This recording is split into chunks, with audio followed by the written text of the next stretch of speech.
أدبر دي سلام يا صاحب يال صاحب هذا كحر البيج كي فيسبوك يا ويلي ويوتيوب كيجا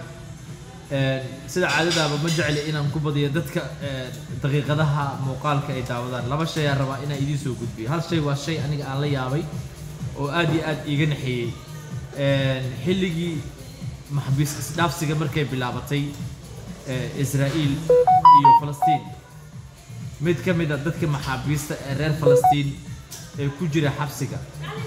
ayay wixii kala bixin labada indhood ay kala bixin wallahi sabirka dabcan kor waa ku arki kartaan markaan arkay caloosha ay wareegtay waxaan maqli jiray ilaa yaraanteed wariyaa hebel oo yuhuud ma tahay oo run ah oo practical oo ficil waay qodobka labaad waxaa soo baxaya in ra'iisul wasaare hii hore dawladii hore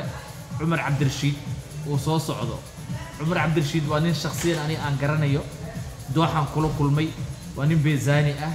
gacan furan laakiin ani shakhsiyan fikirkayga markaan cabiro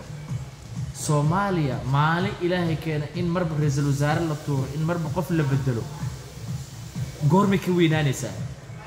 war adduunku sidaas uma shaqeeyo waxa isbedela waa uu labada qof u sareysa nidaamka kale oo dhan oo dawliga isma bedelo maanta madaxweyne cusub haduu yimaado maca kan karaaniga ugu hooseeya ee dhulka waa la ciirinayaa waa shay cajiib ah waa salaamatiin wiiga dhow wanaagsan